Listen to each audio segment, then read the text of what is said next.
Gente Habla con Dari Terrero recibe a un invitado especial, una persona a la cual admiramos desde el punto de vista de los planteamientos políticos, el emprendedurismo, porque es un emprendedor, aunque no se califica como tal, es una persona visionaria del tema de la televisión, una persona revolucionaria en sus ideas, politólogo, economista también. No, politólogo. Politólogo, conmigo Juan Carlos Espinal. Juan Carlos, bienvenido a La Gente Habla.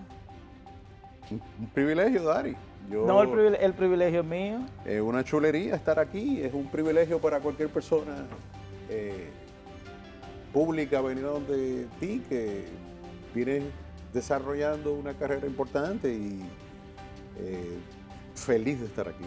Yo me siento feliz, de verdad que quiero decirte, aprovechar el escenario para que cuando, en momentos en que probablemente no estaba dentro de nuestro esquema de vida, estar en la televisión, estar en los medios de comunicación, sino que probablemente estábamos tirando pelota en mano guayabo o corriendo en una bicicleta, ya veíamos a Juan Carlos Espinal haciendo televisión diferente, diferente con relación a la televisión que se hacía en ese momento.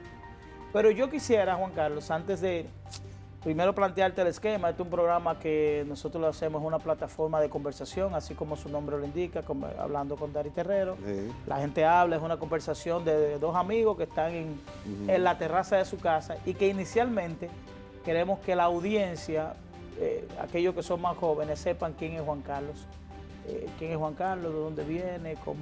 ¿Cuáles son sus iniciativas en principio? Y luego pasar a un tema que para mí es muy importante, que es una plataforma que tú has desarrollado, que es la plataforma Red Social. Pero primero quiero que me hables un poquito de tus inicios, de dónde vienes, si eres local, eres de aquí, de la capital. Yo soy de San Carlos. Del barrio San Carlos. De la Juan Bautista Vicini, número 73. Ahí nací, ahí me crié con mi madre, con doña Lidia, con mi hermano Fausto. Y bueno, soy de San Carlos. También viví en el Sánchez La Fe, donde actualmente vive mi madre. Y vengo de allí, vengo de la formación jesuita del Colegio Loyola. Soy un becado del Colegio Loyola. Ah, pero es una formación importante. Bueno, porque mi madre tuvo visión en ese momento, no solamente para mí, sino para mi hermano mayor también. Nosotros tuvimos la oportunidad de estar en ese colegio, eso nos brindó mucha sociabilidad. ¿Es un colegio de clase media de esa época? ¿O de clase media alta? Sí, pero yo era becado, tú sabes, era una cuestión de estudio, era una cuestión de estudiar en el Loyola, eso, digo, sigue siendo un colegio privilegiado. En ese tiempo era aún más exclusivo. Sí, claro. Pero ellos se dedicaban mucho también a lo que era el tema de la formación técnico-laboral en San Cristóbal.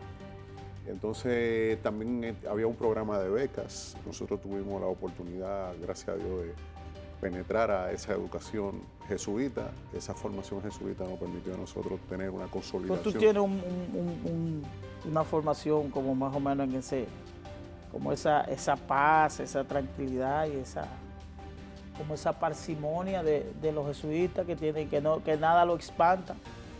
Es una formación que también le viene dada a uno por el tema de la educación que se vivió dentro de unos valores tradicionales en la posguerra, el tema del catolicismo, el tema de la educación laica, el tema de la inclusión del deporte, en la formación del individuo, el tema del trabajo del yo, ¿no? El trabajo del yo como una personalidad hacia una visión conductista, ¿no? El proceso de escalar montañas a través del Centro Excursionista Loyola, a través del uso del deporte, la implementación de la educación, la aplicación tecnológica del conocimiento, sobre todo.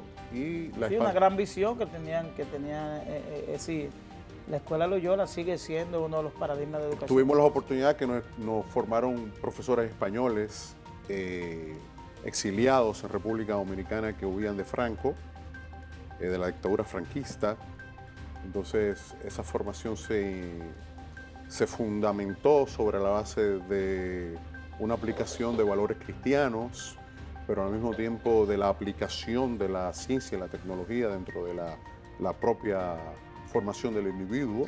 Entonces, la búsqueda de la excelencia. sí, sí, sí, son valores que probablemente no todos los centros educativos hoy lo tienen. Son valores que se arraigaban en esa excelencia, en la búsqueda de un oficio, independientemente de lo que era ya la plataforma universitaria, y de ahí a donde tú pasas. Pero es importante que establecer que si no hubiese sido por mi origen humilde y mi formación barrial, yo no hubiese podido tener la sensibilidad para poder adecuarme a la educación. Es decir, hubo una complicidad dentro de la formación cristiana y la humildad de la proveniencia social. Y la procedencia para poder entender el complejo proceso de salto social que eso implicaba. Entonces, al aplicar el tema de los conocimientos, entonces eso fue llevando a un modelo de disciplina y método. Es decir, que el hecho también de ser de la proveniencia te obligaba a ti también a llevar los niveles de excelencia. De que otros compañeros se dentro de ese nivel de competitividad. Claro. Y de ahí de Loyola, ¿a dónde pasa? Es decir, ahí concluyes tu bachillerato. No, concluyo el bachillerato en la Academia La Trinitaria, donde dio clase Leonel Fernández. Porque a mí me salió, yo tuve que salir del país. La Academia La Trinitaria, eso es en Villajuana. En Villajuana. En Villajuana. Ahí es que yo concluyo. Yo hago el bachillerato en Loyola, voy concluyo en la Academia La Trinitaria y me voy a Nueva York. A estudiar. A estudiar. ¿Y qué estudias en Nueva York?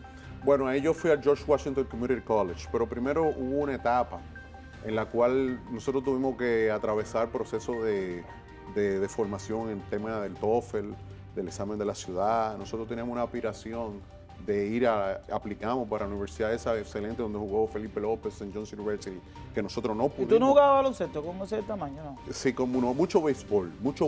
Y jugaba baloncesto, pero mucho béisbol. ¿En Estados Unidos? Y aquí, mucho béisbol, aquí en la Liga Manuel Mota, las ligas organizadas. ¿Y nunca estuviste cerca de firmar un contrato? Estuve en 1986 en el campo Las Palmas con los Dodgers, con Rafael Ávila, con Eleodoro Arias, y practicamos ahí durante 2 o 3 meses. De ese grupo salió José Offerman, salió Henry Rodríguez, Braulio Castillo, que Dios lo tenga en gloria, Pedro Martínez, Pedro Julio Astacio. Y entonces esa formación, el hecho de nosotros haber estudiado comunicación en Estados Unidos, de haber tenido la alfabetización es decir, tú estudiaste comunicación en Estados Unidos. Lo que pasa es que te dan artes liberales, mención comunicación. Entonces, ¿en qué momento tú asumes el tema de la comunicación como un instrumento de A mí me gustaba mucho el deporte. Entonces, ese que era productor del periódico, del show del mediodía, Augusto Guerrero, necesitaban para los Juegos Nacionales del año 1996 en Valverde Mao, necesitaban una persona que reportara en vivo porque los Juegos lo iban a inaugurar en vivo. Entonces el show del mediodía, el productor Juan José Rodríguez, que era mi amigo, fuera de ese escenario del mundo de las comunicaciones, le informó a Augusto Guerrero que necesitaba, que tenía la persona. Que había una persona que tenía esa característica. La otra persona que iba a estar en el estudio era el comediante que es Jochi Santos. Jochi, era que iba, y Soy la Luna. Estaban en el estudio. Esa fue la primera transmisión en vivo que nosotros hicimos desde el comedor del comedor con Mike Mercedes, de la Villa Olímpica, con Mike Mercedes, con Jaime David Fernández Mirabal. Que era ministro de Deportes. Jaime David era vicepresidente de la República en ese momento. Entonces el presidente era Leonel Fernández. Entonces ahí... Estamos hablando de 1996. Ya antes había estado en HJB con Juan José Rodríguez, en las transmisiones que él hacía desde Estados Unidos y las entrevistas que él hacía para jugadores dominicanos en Grandes Ligas o de la NBA, transmisiones de la NBA, transmisiones de Serie Mundial, etc. Y entonces ahí nos fuimos involucrando, entonces fuimos aprendiendo. El hecho de estar en Color Visión nos permitió a nosotros entonces tener acceso directo en ese momento determinado, Colorvisión era o es, sigue siendo uno de los principales canales de televisión de República Dominicana donde pasaban las grandes estrellas. Entonces, ese proceso me fue a mí involucrando conjuntamente con mis actividades políticas, académicas, deportivas, es decir, profesionales, me fue involucrando en el mundo de la comunicación. Entonces, nosotros comenzamos ya a partir de 1997, nosotros nos dimos cuenta que el mundo de las telecomunicaciones, el mundo de la fibra óptica, el mundo de los satélites, se iba a convertir en el proceso revolucionario que nosotros en el Caribe no pudimos, en el caso personal estoy hablando, nos podía dar el salto.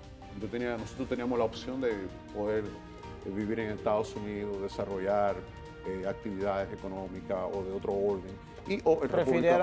Pero en el 1997, después de los Juegos Nacionales, después de nuestra formación sobre la base de que nosotros nos alfabetizamos en la internet y al tener una formación bilingüe, eso permitió dar el salto con la transformación económica que estaba experimentando República Dominicana, y logré insertarme dentro de ese mundo de las telecomunicaciones. Entonces, abarqué todas las áreas, desde el sonidista, desde el camarógrafo, estudié el proceso y tuve muy buenas relaciones con grandes técnicos y grandes formadores de figuras de televisión, además que simultáneamente estudiaba. Entonces, todo ese proceso de experiencia política también vivido en las calles, observando a Juan Bosch, observando a dirigentes. Es decir, de ahí te... La televisión me llevó a todo el mundo. La televisión me llevó a conocer al presidente. ¿Y cómo tú cambias del deporte a la... No era el deporte en sí, era el... Era el escenario, el escenario que había en ese momento, es decir, la oportunidad. Bueno, lo que ocurre es que como nosotros habíamos jugado mucho béisbol y teníamos, como todo dominicano, interés en deportes, ¿no? Sí. Entonces, en ese momento se nos brindó esa oportunidad. Entonces, nosotros lo hicimos como un mecanismo básico de llenar ese hueco, pero no nunca con llegar a ser comentarista deportivo o a desarrollar eso, sino sí a la producción y a la transmisión y a la retransmisión de la imagen y a la explotación de la imagen y a la convertibilidad de la imagen en la proyección cultural, que fue lo que a nosotros nos dio el salto cuantitativo en función económica, en función ¿Cuál social. fue tu primer programa ya de manera formal? ¿En serio? ¿En serio? ¿En qué año inició En Serio? En Serio debió haber iniciado en el año 2002. ¿En qué momento tú dijiste, bueno, debemos iniciar este proceso de ser una persona influyente en términos de comunicación en ese momento? Yo nunca pensé en ser influyente. Yo sabía ya que las comunicaciones eran así. La economía dominicana había cambiado de economía de azúcar, etcétera, había cambiado a servicios. Restaurantes, turismo, comunicaciones, telecomunicaciones, etcétera. Estaba viviendo esa transformación. Había un boom económico, entonces nosotros habíamos visto ya la oportunidad, porque anteriormente no era fácil penetrar en los medios de comunicación. Éramos cerrados. Porque era mucho talento, aquí había mucho talento. Tú entrabas a cualquier estudio de televisión o de radio, emisora de radio, en República Dominicana, entonces el talento era muy desbordante y entonces había mucha competitividad, y quien lograba penetrar en ese tiempo donde nosotros tuvimos esa oportunidad, quien lograba penetrar en ese momento era porque tenía porque tenía la capacidad. Entonces yo no estaba tratando de competir con nadie, yo simplemente aplicaba los conocimientos que había adquirido durante toda mi vida y a una actividad que se me estaba abriendo la oportunidad. Entonces el tema a mí me interesaba más la producción. Incluso llegué en algunos momentos a escribir libretos de humor para Freddy Veras Goico y para Peláez, ¿no? Y además también logré escribir algunos ensayos sobre documentos sobre hip hop Hicimos un pequeño documental sobre hip hop y la influencia de la República Dominicana. Y fui también... Pero tú te diversificaste bien, es decir, que tú estuviste en varias áreas. Porque hubo muchos maestros a nuestro lado y mucha influencia. Y además la comunicación política, porque nosotros vinculamos desde muy temprano la vinculación política, el uso intensivo de la televisión como herramienta de comunicación, no solamente cultural, sino política y educativa. Y eso nos hizo llegar a todo el escenario, tanto local como internacional, a todas las figuras importantes, desde los directores de escuela hasta el presidente de la República, senadores, síndicos, entonces, y toda la comunidad. Es decir, nosotros logramos entrevistar entonces a todo el liderazgo nacional. De esa época. Entonces, ya luego de 9, 7, 8, 9 años, estando en los primeros planos, nosotros teníamos a las 12 de la noche. Aquí en República Dominicana, en esa época, Color Visión cerraba a las 12 de la noche y repetían a la super revista la programación, el noticiero, y estaba el último programa que había aquí en ese momento en Color Visión era Juan TH y Roberto Santana. Entonces nosotros le dijimos ya en ese momento, le dijimos a Domingo Bermúdez y a Popi Bermúdez y a la otra persona que era un gran visionario, que es uno de los fundadores de Color Visión, le dijimos que nos diera la oportunidad de ir. Entonces me dijo, es que aquí nada más tenemos a las 12 de la noche. Y yo le dije, denos a las 12, vamos arriba. Entonces, ¿qué ocurrió? Don Popi me dijo, yo creo que te va a ver poca gente. Entonces yo, no se preocupe. Y entonces finalizó que nosotros duramos 9 años. A las 12 de la noche. A las 12, sí, 8 años, 9 años a las 12 de la noche, pero ya nosotros habíamos logrado, nosotros queríamos alcanzar otros objetivos. Ya había llegado el tema de las redes sociales, ya había llegado... Precisamente el tema de las redes sociales. Hay una plataforma interesantísima que tú creas, que tú inicias el proceso, que es Red Social. Sí. Yo quiero que tú me hables un poquito de Red Social, qué persigue, en qué tú te inspiraste para crear esa unidad de pensamiento y de observación política, pero yo quiero que lo hagamos bien, después de la pausa. Bien, perfecto. Vamos a una pausa, retornamos en breve.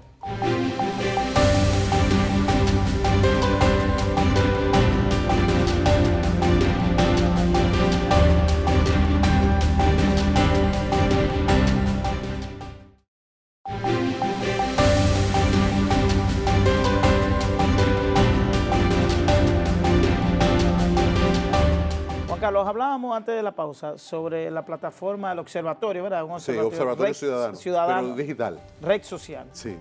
¿Qué es Red Social? Que tú nos describas un poquito esa plataforma de observación político-social, en qué tú la fundamentas y de dónde te surge a ti la idea de crear ese centro de pensamiento. Nosotros sabíamos que el PLD se iba a dividir en el año 2011. ¿En qué momento se crea Red Social? En el 2014. ¿Y ya en el 2014 tú sabías que En el 2011 yo me di cuenta. Nosotros, particularmente, nosotros sabíamos ya que era insostenible la situación de las relaciones que internas entre ambos liderazgos. Entonces, nosotros estábamos participando hacia el Comité Central a nivel nacional en el Partido de la Liberación Dominicana, compitiendo con demás compañeros para ser de entre los primeros 400 miembros en el Comité Central del PLD. Es decir, que tú eras miembro del PLD. Correctamente. El mismo comité intermedio que Leonel Fernández me formo yo. Juan Núñez Mieses en Villaconsuelo. Quien me forma es el doctor Daniel Beltré López, ¿no?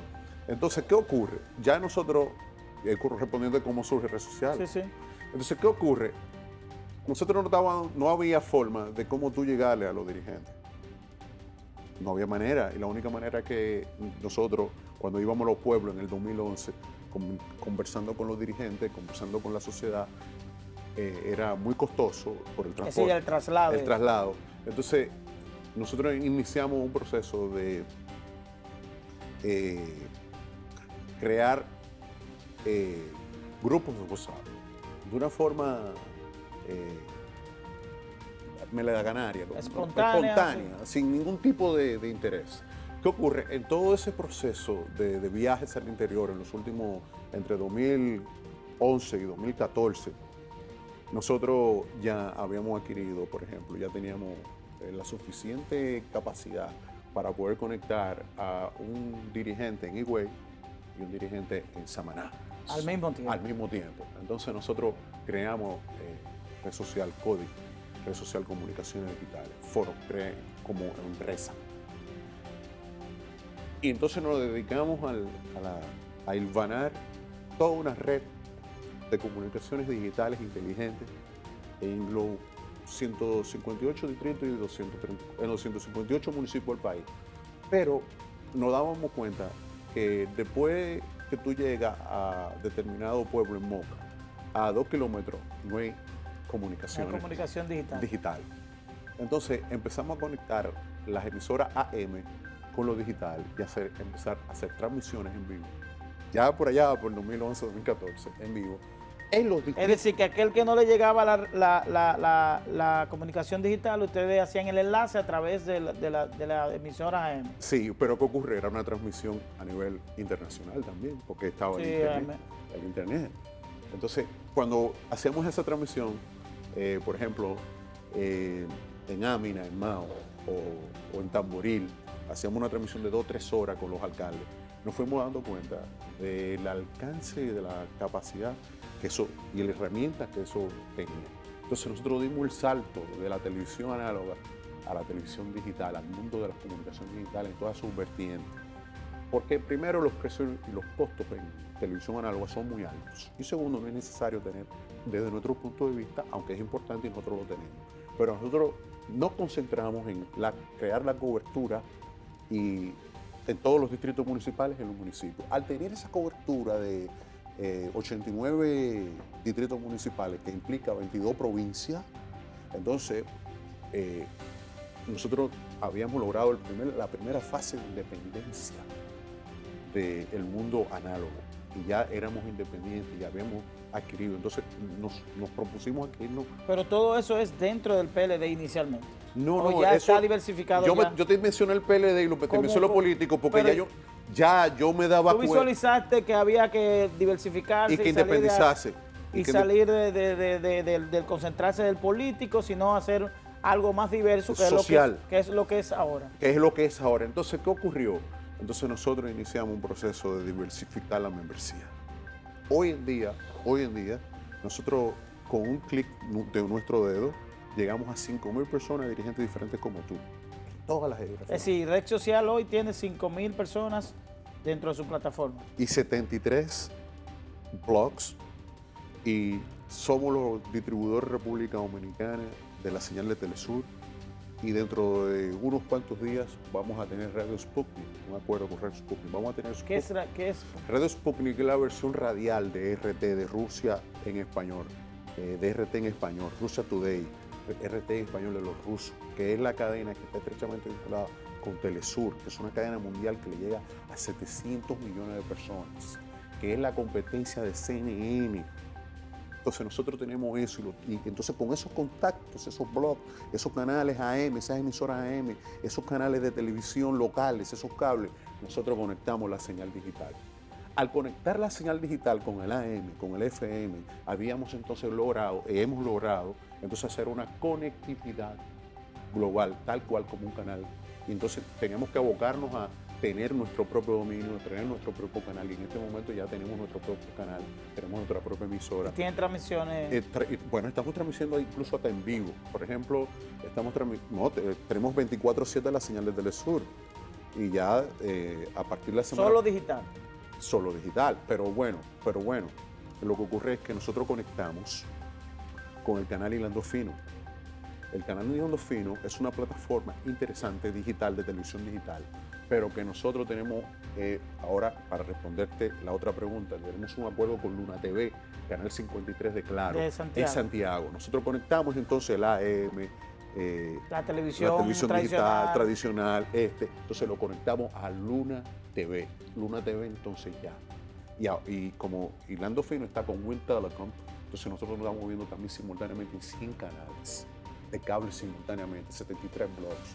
Entonces nosotros hemos hecho una cobertura y esa cobertura nos ha permitido, conjuntamente con la herramienta del WhatsApp, poder, por ejemplo, ser representantes de Index Consulting, que es encuestas en línea. Y eso, conjuntamente con el tema político, nos ha permitido base científica para nosotros poder desarrollar las comunicaciones de una forma independiente en el mundo de las comunicaciones. ¿Tú entiendes que es más eficaz trabajarlo desde el punto de vista 100% digital que entrar a lo tradicional? Es decir, de hacer el... No tiene sentido, desde mi punto de vista. Primero, por el tema de un tema de costos. Yo estoy hablando de costos. Estoy hablando de costo, inversión, beneficio.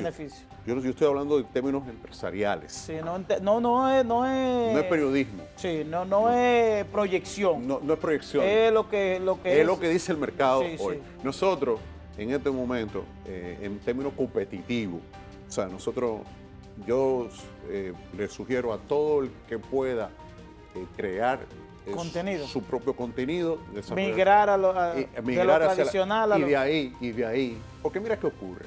El mercado de la capital saturado, hablando en comunicaciones, entre canales, emisoras, por ejemplo, saturados, ¿no? El tema de la comunicación saturada. ¿Cuál es el oxígeno que le queda? Lo digital, los cables y la AM. ¿Dónde están los cables, los digitales y la AM? En los distritos municipales y en los campos. ¿Cuál es la programación que ellos tienen? Ellos están escasos de programación. Tienen su programación local y ven y siguen la programación local. Y nosotros, los productos que nosotros generamos, que son productos culturales, este tipo de cosas, comunicaciones, cosas interesantes, investigaciones, entonces nosotros le damos... Y tiene uno... Una audiencia enorme, Dario, una audiencia enorme. Es que estamos hablando de que lo que tú hacías antes con $5,000. Lo hace ahora con menos de la mitad. Menos de la mitad. Entonces, y tiene mayor impacto. Y no solamente eso, la fotografía. La imagen. Nosotros estamos explorando con Richard Rodríguez, hijo, hemos ya explorado documentales, que tú lo ves en las redes sociales que nosotros estamos produciendo.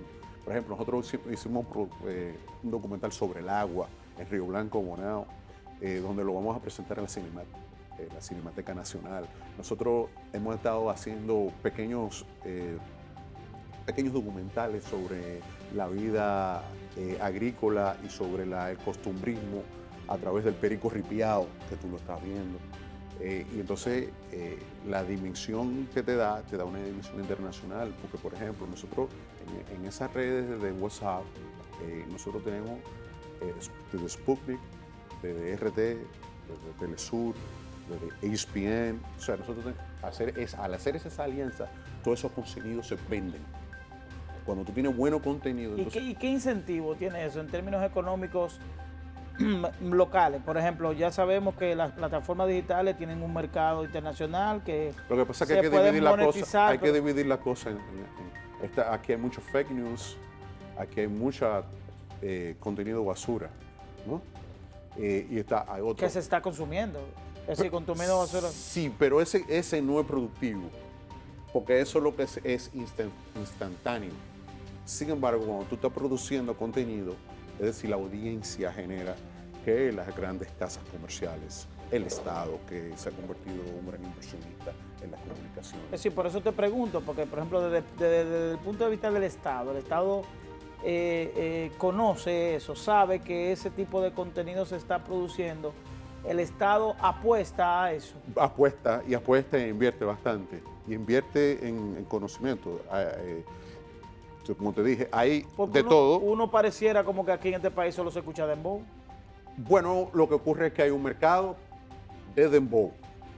Hay un mercado de hip hop. Hay un mercado de comunicaciones. Yo te estoy hablando ya en los grandes mercados. El dembow no es un gran mercado. Es un mercado popular. Pero los grandes contratos se dan en las transmisiones en vivo en tiempo real de lo digital. Ya el tema de los satélites, ya tú no tienes que... Yo puedo conectar en vivo con el discurso de Evo Morales en este momento. Sí, claro. No me sale nada, me sale simplemente la inversión que hice en el tema digital, en los aparatos, en todas las conexiones. En tomar la señal. En tomar la señal. Por ejemplo, nosotros ahora estamos haciendo los acuerdos, como te decía, para el tema de la radio Sputnik en República Dominicana y para luego traer a RT. pero estamos en conversación ya en contacto con la gente de China News. ¿Por qué? Porque el mundo es el sur, Dari. Cuando tú te vas a Norteamérica, por ejemplo, está CNN, está Univision, Telemundo, Televisa, México. sí. Entonces ya el mercado ya el mercado está saturado. ¿Y la barrera del idioma, entonces? No, al contrario, estamos hablando de 600 millones de personas que hablan español. Aquí, por ejemplo, ¿qué ocurre? Nosotros somos un país de vocación turística y de servicios. Pues mira, CNN no se ve en China. Y se ve, pero se ve en televisión cerrada en los hoteles. Por ejemplo, nosotros estamos en Beijing, hemos estado allí, pero Telesur se ve, lo ven los chinos, sí. Son 1.000 millones de personas. Entonces, ese mundo lo estamos explorando porque nosotros creemos que, por ejemplo, el Ministerio de Turismo habrá de buscar el mercado del sur para atraer a los turistas del sur hacia el Caribe. Porque ¿qué es lo que está ocurriendo con el tema de CNN y la televisión? Primero es cerrada, primero tú tienes que suscribirte. Nosotros te estamos poniendo la señal en línea. Entonces se ha abierto una competencia fruto de la globalización de las comunicaciones. Entonces eso ha llevado, Dari, a que, por ejemplo, tú puedas hacer una transmisión en vivo de un discurso en Montecristi y parte atrás. Se ha hablado aquí de que el Estado tendría intenciones de grabar las transmisiones digitales. Grabar impuestos. Impuestos, es decir, de aplicar impuestos a plataformas que son el tema de Netflix, el tema de YouTube, el tema de Spotify. Lo que pasa es que nosotros no tenemos satélite propio. Y a nosotros no tener satélite propio, el Estado Dominicano está tratando de grabar localmente el conocimiento. Eso es un error. Es como lo que está ocurriendo con los apagones digitales que crean Altiz y que crean Codetel. ¿Por qué yo digo que no tenemos satélite y que entonces el Estado Dominicano tiene que vender la señal de nosotros es de un satélite para ver las señales que nosotros vemos, los juegos de pelota, es un satélite que no es más de internet. Es decir, que el Estado no puede grabar algo que no produce. El Estado puede grabar algo que no produce, eso es inconstitucional y además nosotros abogamos por el internet sin impuestos. Entonces, aparte de eso, es delicado lo que está pasando, porque pretendiendo buscar más recursos, porque recuérdate que hay unos límites de $200, $300 de compra por internet. Lo que le quieren meter básicamente el pico es a esa... Entonces, como no han podido, buscan otros nichos. Buscan otros nichos para buscar recursos. Sí, que tiene un componente político eso. No solamente tiene un componente político, tiene un componente de control social, tiene un componente de, por ejemplo, en Twitter, el presidente de Brasil, Bolsonaro, ¿cómo gana las elecciones? A través de redes sociales. A través del WhatsApp. Sí, del WhatsApp. A través de WhatsApp. Bukele, ¿cómo ha conformado su estructura de desarrollo comunicacional? A través de Twitter. A través de Twitter. ¿Cómo gobierna Donald Trump? A través de Twitter. Entonces, ¿qué ocurre? Aquí hay grandes centros de internet. Pero aquí se está trabajando en esa, por ejemplo, entrando ya, que es imposible hablar contigo y no hablar de política porque eres una persona. Aquí se ha estado manejando, pues, específicamente con el candidato Gonzalo Castillo, se ha experimentado una nueva forma de hacer política, es el tema de los memes, de utilizar los memes como una herramienta de difusión del nombre, de la figura, al ser un candidato no conocido. ¿Tú crees que eso ha sido la diferencia?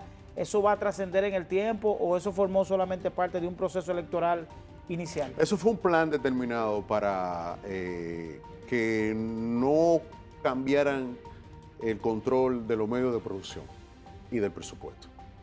Eso fue un plan diseñado. Vamos a aterrizar un poquito ese concepto. Yo te estoy diciendo lo que es. Yo te estoy diciendo... Pero para aterrizar un poquito... Eso no es un producto, él no es un producto de nada. ¿Quién? El candidato creado y construido y fabricado por las comunicaciones del Palacio Nacional y por el presupuesto. Él no es un producto que pueda ser consumido por un amplio sector de la sociedad dominicana.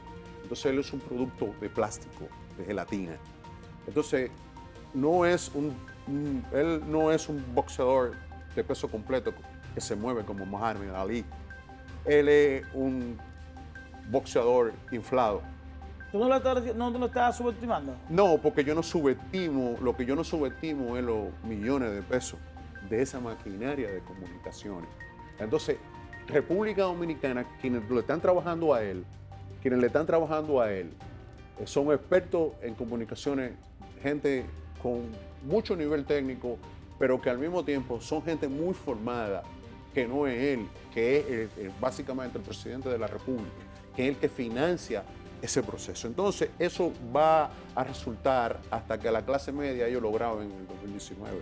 Porque comerciales, contenido vacío, no genera voto. Lo que genera voto fue el 32% de votos, de cédula, que ellos compraron.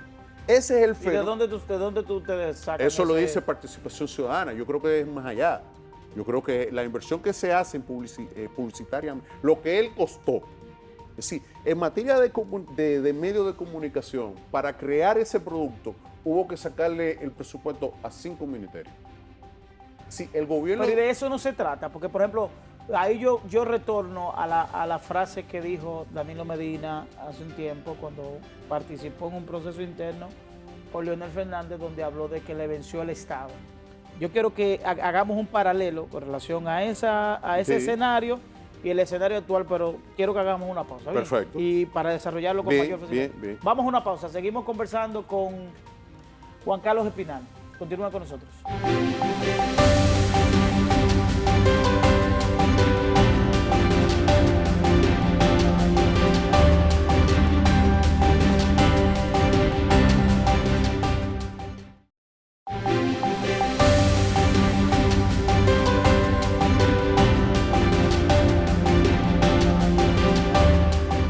Carlos, hablábamos de las plataformas digitales como nueva herramienta de comunicación política.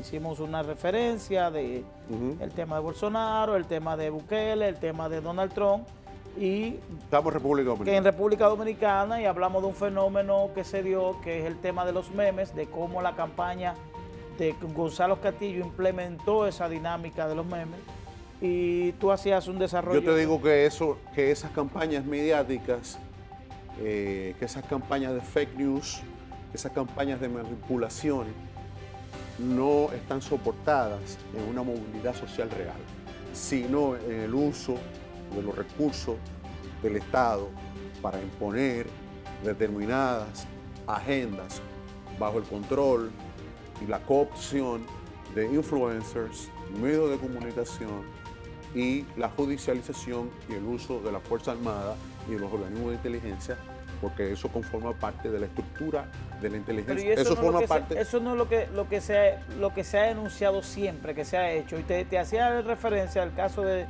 Danilo Medina, lo que pasa es que habló que le venció el Estado. Pero lo que ocurre es que cuando uno observa, por ejemplo, que Danilo Medina ha sido 2 veces presidente, cuando uno observa que el presidente de la República fue respaldado por el presidente de su partido en 2 ocasiones. Cuando tú observas que el presidente de la República al día de hoy dice que nadie le ha regalado nada y se especifica que cerca de 250 miembros del Comité Central salieron del Partido de la Liberación Dominicana. Tú has sido presidente 2 veces de la República y a ti te está diciendo, y tú estás diciendo en público que a ti nadie te ha regalado nada. Eso no es cierto. Él es presidente de la República por un esfuerzo en conjunto. Cuando él dice que, en el momento que él dice, yo estoy abajo en el megáfono, porque fue Leonel Fernández que nos dice a nosotros, ayúdenlo, trabajen con él. Cuando él dice me venció el Estado, por ejemplo, no lo venció el Estado. Él no estaba preparado en ese momento como estructura política para acceder al poder. ¿Qué ocurre cuando se prepara? ¿No será eso que está ocurriendo con Leonel Fernández? Pero es que al contrario, Leonel Fernández le ayuda y él tenía un trabajo hecho y se le ayuda. Él perdía por 20 puntos de Hipólito Mejía en un momento determinado. 20 puntos, siendo presidente de la República, Leonel Fernández. No puede tener mala memoria. Las consecuencias de esa avaricia ha llegado a que se divide el Partido de la Liberación Dominicana. Aquí la República Dominicana está viviendo un trauma social, político, económico, derivado de una ruptura con el problema económico. Aquí hay un problema económico grave. Entonces, ¿y cómo un problema económico si el país refleja crecimiento Aquí todos los años estamos reflejando crecimiento de un 7 por encima del 6%. La región va a crecer 2.5%. República Dominicana ha perdido 2 o 3 puntos. No, aquí hay apagones de 8 y 12 horas en la Pero comunidad. eso es histórico, eso no ha afectado. Bueno, pero vamos, ¿cómo que? No digo yo que siempre hemos tenido apagones, no hay una etapa de la historia de la República Dominicana. Pero estamos hablando de 8 y 12 horas de apagones. Estamos hablando de que la Ucamaima y INTEC han determinado que las visitas sorpresa no cumplen una labor real, es algo más de temas. ¿Y dónde está ese informe? Ahí está, búsquelo. Pues yo le estoy hablando de cosas muy concretas. Es decir, cuando nosotros venimos aquí, nosotros venimos preparados para informar a la población, porque nosotros tenemos un concepto que la información es un derecho fundamental, que la información no se vende ni se compra, que lo que usted puede dar es conocimiento, y a través de su formación y a través de la expansión de la audiencia, usted puede obtener beneficios derivados de eso. Y usted me está preguntando sobre un producto.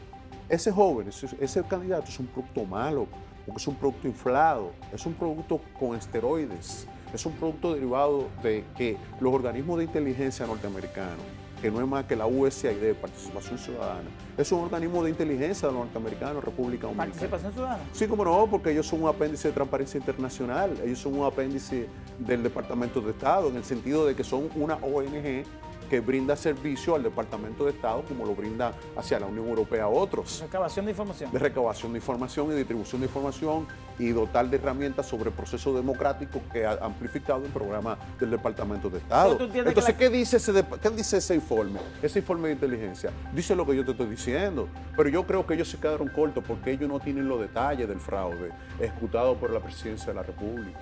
Porque ese fraude incluyó el financiamiento de ese candidato, de esos memes, de esa publicidad, a través de AOR Publicidad, que es un escándalo administrativo que está fomentando un choque de intereses. Y eso es parte del fraude. El fraude es, por ejemplo, que el juez presidente de la Junta Central Electoral no haya tenido la delicadeza de tener su parcialidad y evitar el trauma que está ocurriendo en la República Dominicana. Se dividieron, Dari. Entonces, ¿tú sabes qué pasa cuando se dividen entre grupos? Así mismo se dividieron los empresarios, los microempresarios, los religiosos. Es decir, es una situación que no podemos verla solo desde el punto de vista político y de la sapiencia y la marrullería de poder quedarte en el poder e imponerte un candidato. Aquí está a $53, Dari. Ve a buscar $1,000, Dari. Aquí el desprestigio que tiene, por ejemplo, el 21%, dice el Latino Barómetro, que yo no le creo mucho a esa medición.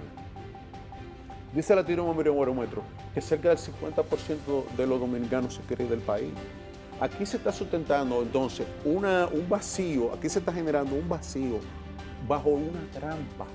Entonces tú sabes lo que dice el Departamento del Estado, ilegitimidad. Entonces cuando tú me preguntas a mí desde el punto de vista comunicacional sobre un producto innovador, yo te estoy hablando que eso no llega a Pepsi Cola. Pero lo que tú me estás planteando, yo escuchándote, es como que nosotros estamos en una olla de presión y que en cualquier momento de la República Dominicana pudiéramos tener un estallido social. ¿Tú sabes por qué Luis Abinader, Kiki Antún, Leonel Fernández, las razones políticas, Leonel Fernández y todos esos grupos políticos, empresariales, se han tenido que poner de acuerdo por el problema?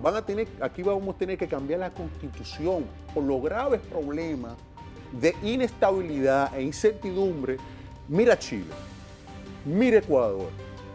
¿Tú sabes cuántos muertos van en Haití? 42. Y para evitar aquí una desestabilización, vamos a tener todos los dominicanos que hacer que el presidente de la República y el gobierno del PLD termine lo más o menos bien para que aquí haya gobernabilidad. Finalmente, Leonel va a ser candidato. Es decir, hay posibilidad de que la lucha jurídica que hay... No, porque un pleito político. Olvídate de lo es un pleito político. No importa lo que diga el Constitucional. O sea, Leonel obtuvo 1 millón de votos en las elecciones. Es decir, que lo político supera a lo jurídico. No, lo que pasa es que hay una realidad, hay una realidad social y hay una realidad política. Todo eso de que él no puede, que eso es el control del oficialismo tratando de que... Si eso es mediático. Eso es mediático. ¿Qué va a pasar? Eso es mediático todo. ¿Qué va a pasar con Leonel Candidato? Esa es la realidad. Leonel Candidato va a ser, óyeme, va a ser presidente de la República. Leonel Fernández. Ese producto que tú dices elaborado, va a quedar en tercero. Pero un producto exitoso porque se ha quedado en la mente de... No, si un candidato que era desconocido, hoy pero está dice el Departamento de Estado que es ilegítimo, dicen los aliados de los norteamericanos, los ideólogos, que es ilegítimo, que compró 32, que la presidencia compró 32% de cédula, yo creo que compró más, y en el 2020 va a comprar 50%. ¿Y Leonel no compró cédula en su momento? No. Lo que yo he observado, que en el Partido de la Liberación Dominicana y en el sistema ha existido esos vicios.